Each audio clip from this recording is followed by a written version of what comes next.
Really? That's your choice in 2017 for a rom-com?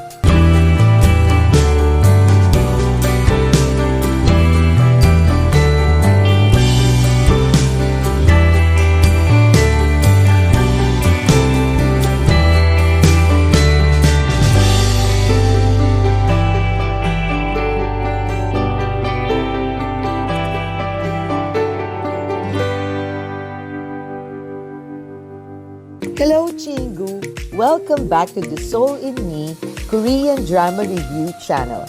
Before I start to talk about the best romantic Korean drama in my book per year from 2011 to 2020, I hope as a friend you can provide me support so that I can continually be inspired to do this.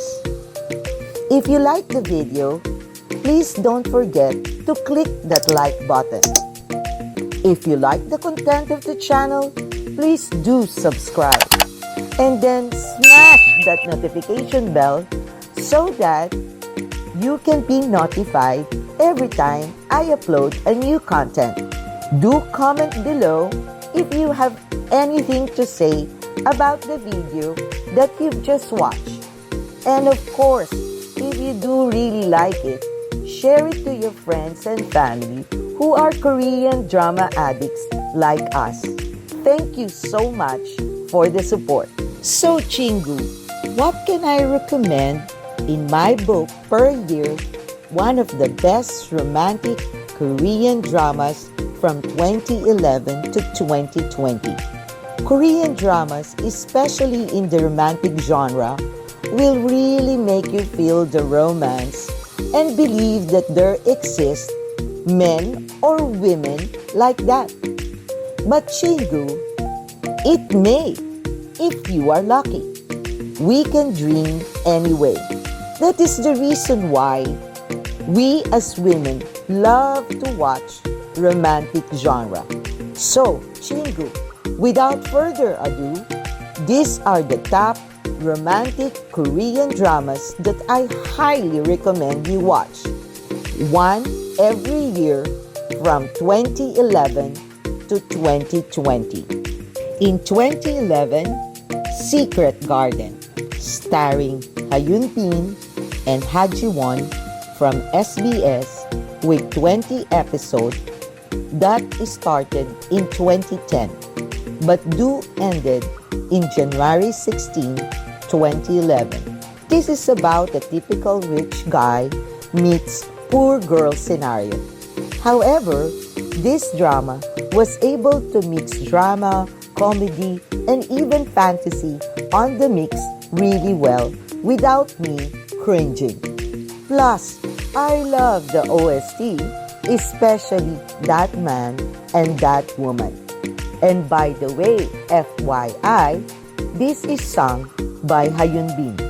In 2012, The King to Hearts is starring Lee Sung-gi and Ha Ji-won from MBC with 20 episodes that was broadcasted on March 21, 2012.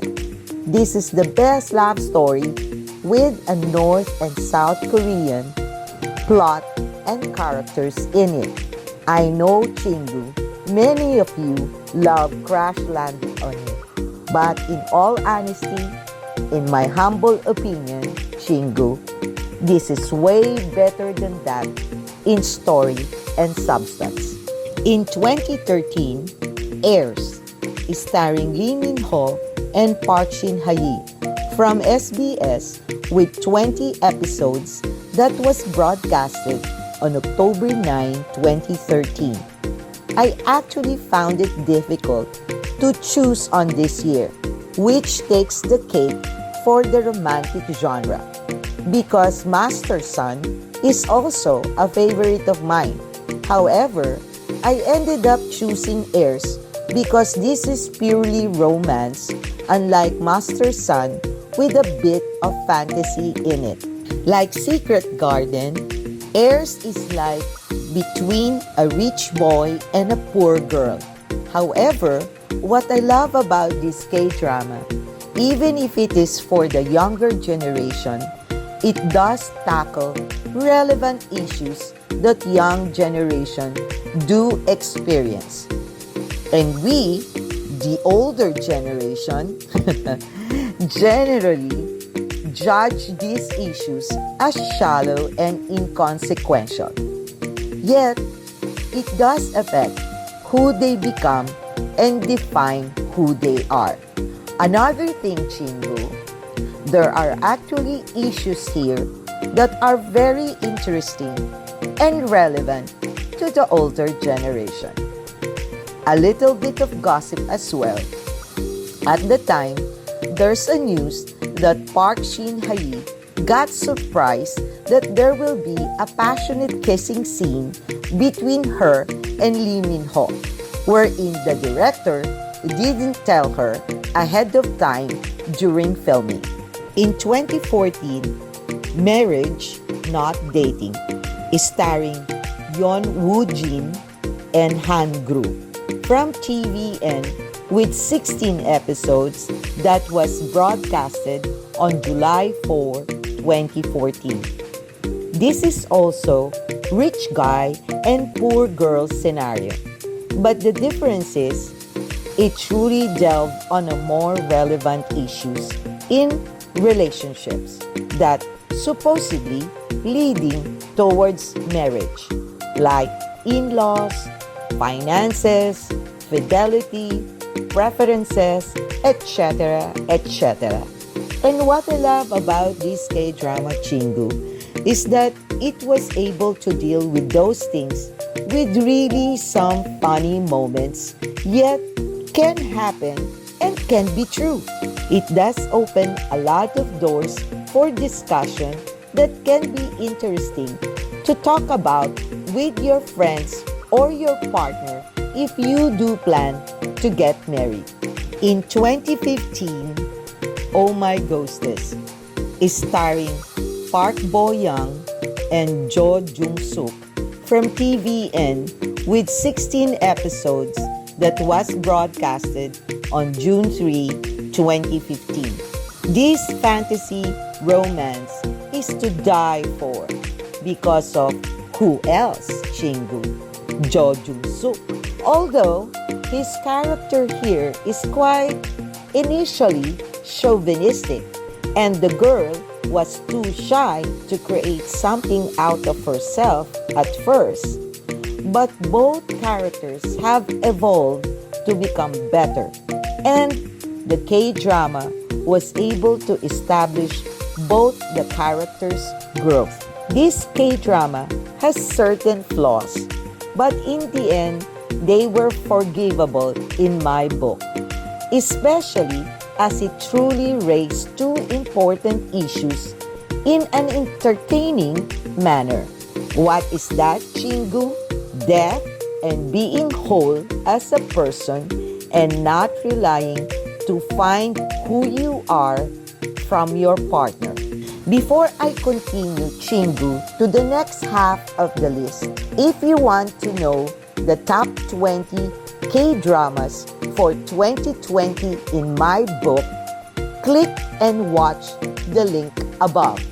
And do comment of what romantic K-drama is your favorite on your list for each year that we are discussing here.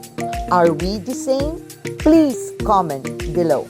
In 2016, Descendants of the Sun, or for short, DOTS, is starring Sung Joong-ki and Song Hye-kyo from KBS2 with 16 episodes that was broadcasted on February 24, 2016. Honestly, Chingu, this is the first K-drama that I watched as it is being aired in South Korea and really got addicted to it. Some didn't like this because they are kind of looking for a more deeper meaning on the K-drama as the main characters are soldiers. But DOTS is simply a romantic drama with dreamy main and secondary male leads Sung Joong-ki and Jin Go, the embodiment of ideal men that you can fantasize and believe may exist. Even the actors themselves believe in their character's existence, that the male lead ended up marrying in real life, but unfortunately failed and got separated in less than 2 years. Well, Chingu, at the end of the day, DOTS captured my romantic heart because of the witty dialogues and excellent works from both main and secondary actors portraying couples.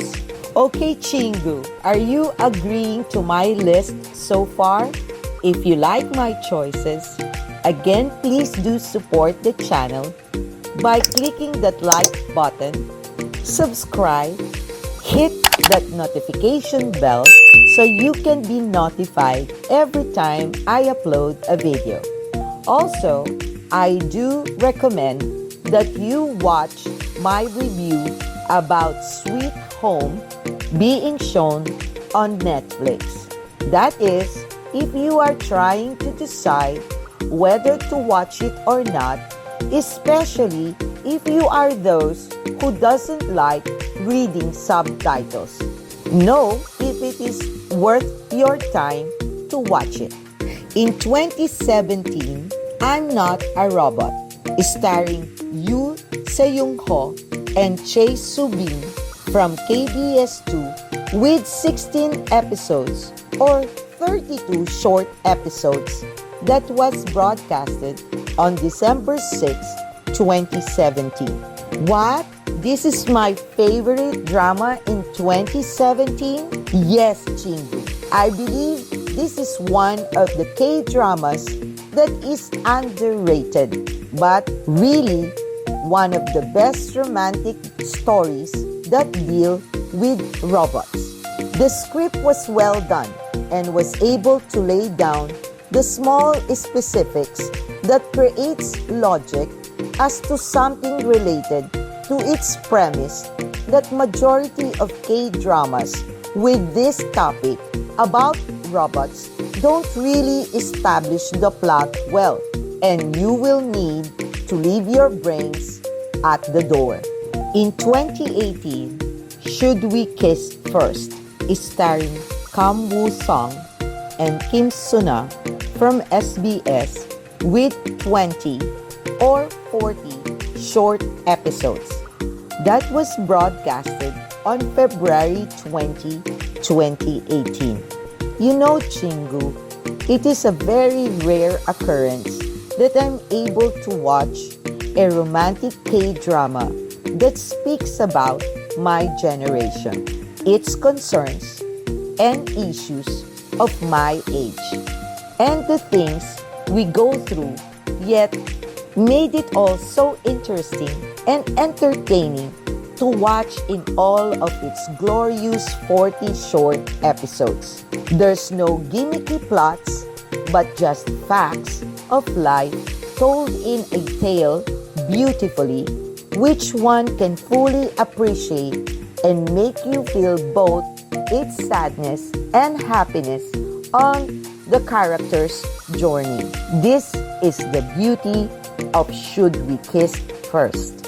In 2019, when the Camellia Blooms is starring Gong Hyo-jin and Ka Hang-nyul from KBS2 with 20 or 40 short episodes that was broadcasted on September 18, 2019. This is one of the K-dramas, Chingu, wherein the main couple lives like you and I, regular people. No one is so rich except the ex of the girl. The story was so beautifully done that it shows the struggles of a single mother, the deep love of a mother to her child, and a real ordinary man who truly loves a woman against all odds. I truly love this K-drama, Chingu, because even if this K-drama is a melodrama, it wasn't really a full downer.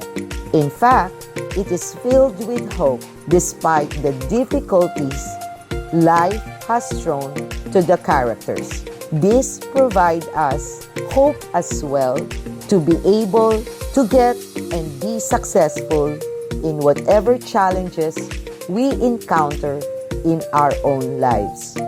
In 2020, Startup, starring Bae Suzy, Nam Joo Hyuk, and Kim Sun Ho from KBS2 with 16 episodes that was broadcasted on October 17, 2020. This romantic K-drama is beyond the romance, but can really provide you insightful messages, especially in starting up a business, while giving you the full pleasure of romantic entertainment. It is the first time, Chingu, that I got so confused of who of the two men should end up with the leading lady. Kim Sun Ho did his character so well that he got and captured my heart. There you go, Chingu. These are the romantic K-dramas that I highly recommend per year from 2011 to 2020. These are the reason why women like myself dream about opas. It's entirely natural, Chingu, as it provides us a temporary escape from harsh realities of life. But then again, you'll never know. Maybe this type of men do exist and you might meet them. We just have to be at the right place at the right time. And of course, Chingu, Lady Luck should be on our side. Anyway, thank you again. Kamsahamnida. Until next week at the Soul in Me Korean Drama Review. Bye!